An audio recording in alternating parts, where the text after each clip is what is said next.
Live from my treadmill, as I do every month, to answer any questions you may have. For those of you unfamiliar with my work, every year I read through every issue of every English language nutrition journal. The world's so busy, folks like you don't have to. I then combine all the most interesting, most groundbreaking, most practical findings into new videos and articles I upload every day to my nonprofit site, NutritionFacts.org. Everything on the website is free. There are no ads, no corporate sponsorship, strictly non-commercial, not selling anything. Just put it up as a public service, as a labor of love, as a tribute to my grandmother, whose own life was saved with evidence-based nutrition. Let's get to your questions. But first, an announcement. Dun, dun, dun, dun. How Not to Age launches in less than 1 week. We are 6 days away. So if you pre-order now, you will get it, presumably, on launch day, next Tuesday, December 5th. Super excited after all these years in the making. Can't wait for everyone to see it. So check it out. And of course, I don't get a penny from any of my books. All the proceeds I receive from sales of all my books are all donated directly to charity. I just want you and your families to enjoy the longest, healthiest life. Let's get to your questions. Okay, switch over to question mode. Okay, first question. 23-year-old want to build a lot of muscle for sport. Is it healthy to eat 1.5 grams protein per kilogram body weight if it's 100% from whole food plant-based sources? And no point of the daily dozen is missed.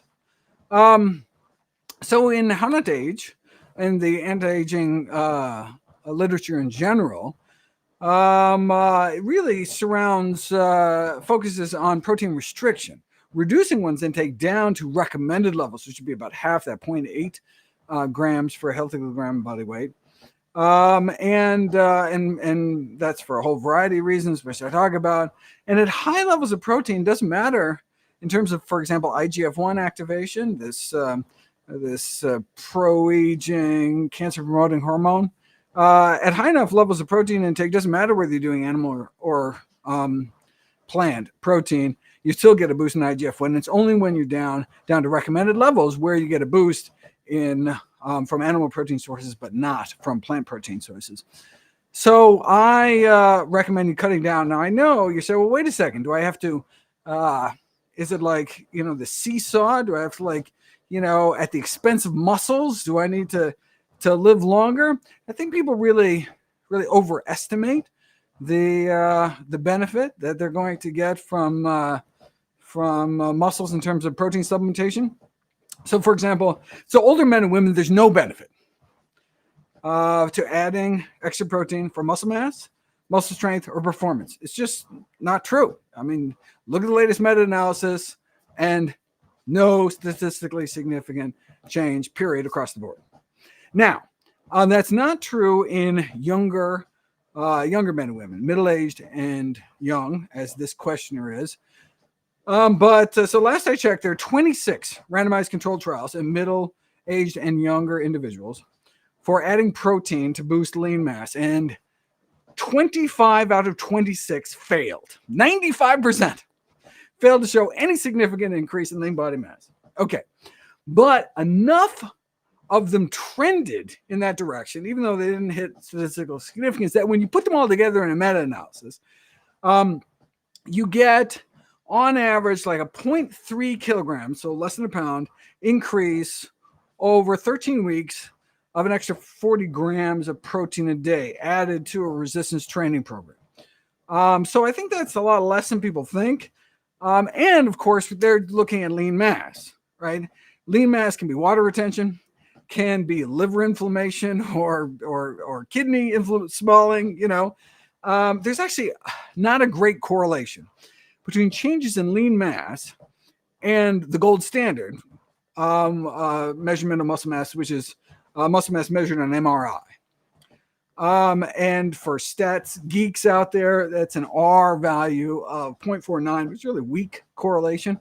So even getting more lean mass doesn't mean what we really care about, which is appendicular lean mass, thigh circumference or arm circumference, etc. So I would encourage you to not overdo it. Next up, I am hopeful plant-based. Fourth year, great. Cholesterol is not super low, but much better, good. The drop in cardiac risk, good. Oh, what about plant stanols? Yeah, so there's phytosterols and stanols. So there are these cholesterol-like components in nuts and seeds, predominantly, that actually kind of fool our body into thinking it's cholesterol, and so are absorbed.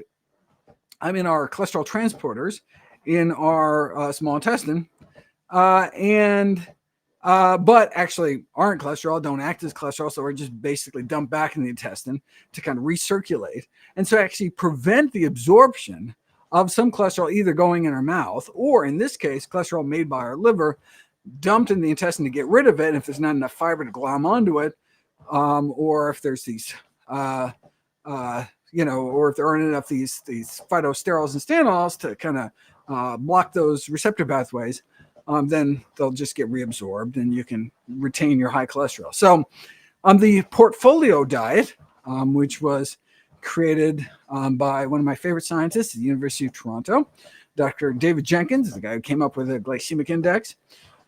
So it's a plant-based diet, but so that cuts down on the big three things that increase your cholesterol, which is trans fats, saturated fats, and dietary cholesterol. And that's enough for most people. So if you just do those three things, then, the average, of the bell curve is like 68, LDL 68, which is right where we want to be for primary prevention. But look, it's a bell curve. So some people do even better than that. And some people, because, genetic predisposition, are higher, even cutting out those things. And so if you have genetic predisposition, it's not something to throw your hands up in the air. You just have to work harder at it. Okay, what are you going to do to work harder if you cut out all the bad stuff? Then it's a matter of adding healthy foods to one's diet that pull cholesterol from your system. And different foods drop your cholesterol using different mechanisms. So Jenkins had this brilliant idea. Let's have a portfolio of different foods that pull cholesterol down from different ways. And so like adding, beans and soy and, viscous, soluble, fiber-rich foods like slimy foods like okra, oatmeal, eggplant, things like that, pull your cholesterol down. And one of the things in the original portfolio diet, I know that's gone through a couple different kind of transitions, was a supplement. I think the original one was actually a margarine containing phytosterols, but you can take it in a supplement form. And that is one mechanism to bring cholesterol down. And he was able to show you can bring cholesterol down within 2 weeks faster than a statin and as good as a first generation statin, all just with, dietary interventions. So anyway, now whether I'm not sure what role that plays in the current portfolio diet. I actually just polled last week all the portfolio diet studies. It's about 100 of them. And, I realized that, I haven't really done a video about the portfolio diet. This super, well-published, well-researched thing. I've kind of mentioned it peripherally. And so I'm going to do a whole video series. And we'll see what the current kind of thinking of it is. But at the time, that was definitely one of the strategies. And of course, there's all sorts of other things. I talk about black cumin and amla and other things that drop cholesterol. And so we could beef up the portfolio diet, although beef up is probably not the right word. Okay, what's next? Just discovered they have a renal lesion. Eating healthy. Wow, hitting the daily dozen every day. That's better than I am, at least when I'm on the road. How to best prepare for surgery? Oh, that's a good question. One of the things important for surgery is, ironically, just after I talked about how, we need to restrict protein, is getting more than just the recommended minimum protein. So, for example, people with pressure ulcers heal better at higher protein intakes. It's probably actually still below the average American protein intake. So we tend to get about 70% more protein than we need. But so I forget the pressure ulcer data. think it was like 1.1, 1.2 grams. It's a lot of protein, but that optimized healing rates. And so presumably, so on a day-to-day basis, it's all about kind of maintaining growth, not accelerating growth. But during times of immune activation, trying to fight off infection, or in terms of wound healing, right? There is a lot of growth that has to happen in terms of healing that wound. Same thing with like healing from a tattoo or sunburn, or there's all sorts of times where extra protein might come in handy. So that's something. So if you really are right at the recommended protein intake, I would recommend boosting it for the healing process with any kind of major surgery. Okay. Next up. Okay, whole food plant-based. Ooh, LDL's high. LPA is a little high. And BMI is good. A1C is good. Sorry for all people who have no idea what I'm talking about. So basically, long-term blood sugar control and body mass index, all good, but has some higher LDL cholesterol, certainly than I'd like. Oh, and the question is, should I eliminate nuts and seeds to avoid saturated fat? Well, nuts and seeds actually lower your cholesterol, not raise it. And walnuts have been shown to actually improve artery function. So I would go the portfolio diet route. You can Google that and find out all the foods to add to your diet to reduce it down. Or you can also go on NutritionFacts.org, put in LDL, and pull up all the other things that can drop your cholesterol lower. Okay. Next up. Looks like there's very similar questions today. A lot of people have high LPA, LDL. Oh, high dose niacin. Oh, I talk a lot about niacin. So niacin is one of the NAD precursors that I discuss in the book. I have a whole chapter on that. So it's interesting. So there's some really excellent early data on niacin reducing cardiovascular risk. The problem is it has this flushing reaction, so like a hot flash. And so what the pharmaceutical industry did is made an extended release version, which doesn't have that flushing reaction. Fantastic. But it turns out, it doesn't appear to have the cardiovascular disease benefits. So all the early studies showed niacin benefits. Later studies show no benefits, or even worse, actually increasing mortality when added to a statin. That's not good. And the flushing reaction is probably benign, but it's uncomfortable. So the question was, so currently, niacin has been removed from all the major guidelines because all these big trials show that it didn't work. Although, is it because niacin really doesn't work, or just the extended release niacin doesn't work? May increase the risk of diabetes like statins do. Again, maybe that's just the long release, the extended release version. So, but until we know more, niacin would not be my first choice, although there may be a few medical niches in which it may still be used. It's not certainly a frontline therapy anymore. Okay. Long-time follower fan. I just can't. I'm all in on the Daily Dozen. For those who don't realize, that's all the kind of things I encourage people to fit into their daily routine. It's kind of an aspirational, message to encourage people to eat the healthy foods into their daily life.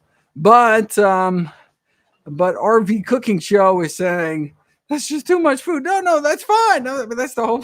I mean, that's again, we're just trying to crowd out some of the less healthy options. It's just aspirational. Do the best you can.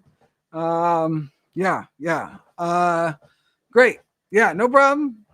And look, and if you're some endurance athlete who eats 5,000 calories a day, that's a minimum. You can eat all the healthy plant foods you want.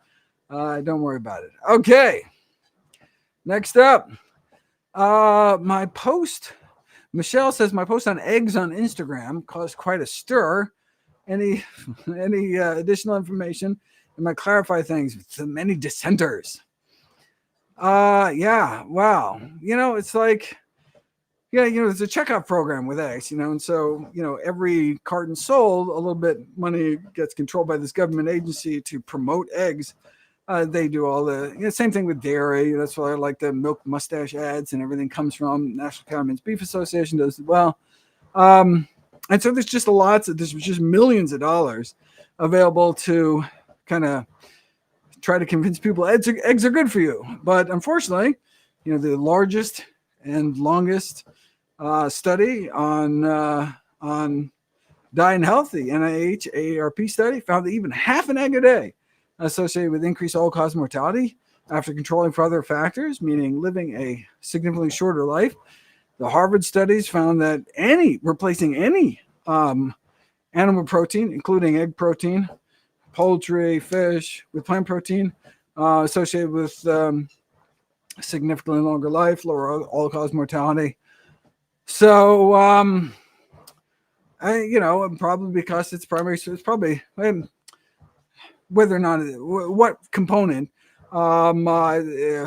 whether it's the protein itself or whether it's just because it's the most concentrated form of dietary cholesterol. That's probably the number one reason. And even most of the studies, 80% of studies funded by the egg industry show that eating eggs increases your cholesterol. So, it's amazing that they're able to kind of spin the science the way that they have. But I would encourage people to minimize their consumption. Look, it doesn't matter what you eat on your birthday, holiday, special occasions, but on a day-to-day basis, you really should try to eat healthy, which means cutting down on processed foods, meat, eggs, dairy, salt, sugar, maximize their intake of fruits, vegetables, whole grains, legumes, beans, flippers, chickpeas, lentils, nuts and seeds, herbs and spices, mushrooms, basically real food that grows out of the ground. These are our healthiest choices. Next up, Ocean Parkway, 1949 asks, is the absorption of nutrients from hibiscus tea impacted by soy milk and or banana? Well, maybe banana, right? Because the polyphenol oxidase enzyme. For those who missed we had a special, I tried to do a special Q&A last time. It didn't quite work, so I just recorded a video. But I go into that really fascinating thing. But so we would be concerned that those polyphenols in hibiscus tea, which is why we drink it, would be affected. However, the soy milk, we don't have data on hibiscus tea and soy milk, but we do have on the chlorogenic acids, the beneficial antioxidants in coffee and soy milk. Although they're bound in the small intestine, they're released in the lower intestine. And so they doesn't impair the antioxidant boost that we get from drinking coffee, like dairy milk. So I would assume soy milk would be fine, but that sounds disgusting. Hibiscus tea is like sour, and I don't know. But look, do whatever you want. But it shouldn't be a problem. But bananas probably would. So I would eat your banana separate from your hibiscus tea if you wanted to get all the nutrition of the hibiscus tea, rather than just some of the nutrition. All right. Next up, Caroline. It's safe to eat store-bought frozen fruit straight from the freezer without defrosting. Ooh. Concerns about potential pathogens. Oh, eat it frozen. Yeah. No, absolutely. Is it safe to eat store-bought food? Yeah. No. If you look at my freezer, it's half frozen greens, half frozen berries. Although sometimes I warm it up, put in like oatmeal or something. Yeah, you can make smoothies. Found fantastic. They're washed before they're frozen. And so we shouldn't have to worry about it. Worry about, getting some like hepatitis A from eating frozen fruit. Great. Good question. Okay, JBO says, normal cholesterol, great. Well, if you had normal for the human species or normal for a society where the number one cause of death is heart disease. But we'll just assume we have a good LDL. But HDL is too low. That doesn't matter. HDL is not a causal risk factor for heart disease. We used to think it was so-called good cholesterol. Actually helped, although associated with lower risk cardiovascular disease. It's associated in a way that having ashtrays is associated with getting lung cancer. It's not the ashtrays. It's the, it's the fact that you're smoking. And so I have a whole video about it. Just type in HDL into NutritionFacts.org. It'll pop up. It's in some coconut oil or coconut milk video, I think. So don't need to worry about it. So there's no need to, it's not a causal risk factor. We don't worry about it. We care about LDL cholesterol. Okay. How much, this is a fancy question. Martin says, how much ground mustard, meaning ground mustard seed, like powdered mustard, should we add to frozen vegetables to add back the lost enzymes from the freezing process? So cool. Okay. So it's not the freezing process that kills the enzyme, but it's the heating. Vegetables are blanched before they're frozen so that they don't rot in the freezer. To inactivate the enzymes, but then how you got to make your sulforaphane from your glucosinolates. For people who are like, what the hell are you talking about? Check out my video on NutritionFacts.org. What is it called? Like the put in broccoli. It'll probably pop up. Where I talk about how you either eat your cruciferous vegetables raw, or you hack and hold, you chop them up, let the enzyme do its job, because the precursors and the end product that you're looking at, sulforaphane, what you're interested in, are both heat stable, but the enzyme is not. That makes that conversion. So you chop it up, let the enzyme do its job, then you can cook all you want, or you can add, the problem is the frozen vegetables come kind of pre-cooked in a way. So you add some enzyme. How do you add enzyme? You add powdered cruciferous vegetable. Mustard greens are a vegetable. Mustard greens come from mustard seeds. Powdered mustard seeds, the spice. So these researchers were like, can we just sprinkle a little mustard powder onto our pre-cooked greens and get all that sulforaphane? Yes. How cool is that? 1 milligram is almost imperceptible, but just a little sprinkle that you can hardly even taste. I forget what it was in the video. You can watch the video, but I think it was like 1/32 of a teaspoon or something, which is just like a teeny little sprinkle. That's all you need. Anyway, okay. We did ground mustard seed. Next up, I'm not going to butcher that name. It's a very nice name. I just don't know how to say it. Are there any reliable data sources on how a vegan diet can help combat the kind of diarrheal component of IBS? I feel no dregs. I don't know what dregs are helping. Most diets are so limited, have very little effect. So we're talking about irritable bowel. I would just type irritable bowel into NutritionFacts.org. And I have a bunch of videos talking about it. It's mostly surrounding about improving your gut flora by eating lots of prebiotics to tamp down on inflammation, because many of the postbiotics made by our good fiber feeders have anti-inflammatory action, like butyrate. Check it out on NutritionFacts.org. Okay, next up, hydrocephalus, which is kind of too much fluid in the brain. Oh, debilitating headaches, pressure, that's not good. So would eating healthy make a difference in pain and symptoms? I've never run across anything that would suggest so. If it gets significantly bad, you can surgically have a shunt implanted for like normal pressure hydrocephalus. But I have not run across anything diet and lifestyle, although I don't think I've ever looked specifically. So so don't take that to mean there isn't anything we can do. I just hadn't run across it. 47, whole food plant-based, no oil, 18 months. Lean health numbers are excellent. That's what we love to hear. However, surprised that her OB said that she has benign fibroids, uterus, very common. Always tend to be estrogen dominant, blah, blah, blah. Okay. Oh, I am so sorry. The questions get cut off after a certain number of words.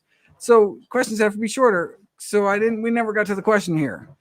But I do have a video about fibroids. Yeah, if you're not causing you problems, then if it's just an incidental finding, I wouldn't worry about it. Okay. We have lots of high-level questions today, which is fantastic. That's what I mean. I welcome questions, any kind of question, but this is neat to be, to do all the nitty-gritty stuff. If I follow the daily dozen, is there any other deficiency I would be concerned about other than vitamin D? 500 micrograms, which I think is 1,000 international units, and B12, 1,000 micrograms a day. Okay, 7 daily, and for iodine, 2 nori sheets every month. Okay, so vitamin D you can make yourself, sunshine vitamin, when you're exposed to sufficient sunlight. If you're not getting enough sunlight, then indeed you may need to supplement your diet. Vitamin B12, however, is non-negotiable for anyone eating plant-based. Critically important. If you're getting 1,000 milligrams a day, you're getting more than enough. In fact, that's the recommendation for those age 65 and older. For those less than that, you can go get away with 2,000 micrograms once a week. Cyanocobalamin is the best because it's the most shelf stable. And then for iodine, depends how much iodine is in the soil of the crops that you happen to be eating. And so real concern, a particular concern is for pregnant women. We really need to make sure they're getting enough iodine. You can do a urine test to find out how much iodine is passing through you. For most people get, because the levels in soils differs all over the place, and who knows where your food is sold, grown, they added iodine to something that they thought everyone would eat, salt. So they iodized the salt supply to kind of level out, make sure everyone's getting enough iodine. Similarly, in other countries, they put iodine in, that was fluoride in the milk supply. Yeah, I don't know what else they've iodated. But anyway, the problem is, of course, we get too much sodium, probably the number one dietary risk factor for death. So wait a second. If we're not getting iodized salt, where are we going to get our iodine from? The most concentrated source is the green leafies of the sea vegetables like seaweed. And so nori, a delicious way to get it. You can sprinkle some dulse flakes on your food. But the 2 nori shakes would not be every month, but every day. You're looking for about 150 micrograms of iodine. So that'd be more like every day. And if you're like, I don't want to eat that much seaweed, then something like dulse flakes would be easier. Oh my God, I'm already out of time. I'm so sorry. Got to run off to my next interview, but I did want to mention that. Oh, well, first of all, How Not to Age, yay, coming back. It's 6 days. Check it out. And also, we have a Giving Tuesday fundraiser for NutritionFacts.org, the nonprofit that supports my work. If you want to make a tax-deductible donation before the end of the year, that'd be fantastic. We do have this How Not to Age calendar we made up, giving for people that make a $100 donation to NutritionFacts.org, to the 501c3 nonprofit. And if you're able to, I would be appreciative and looking forward to another happy, healthy year. Happy holidays, everyone. I am going to do another Q&A next month, and hopefully I'll be saying, we did it! #1 New York Times bestseller, How Not to Age. Fingers crossed, so we can get the word out about healthy living. See you later, everybody.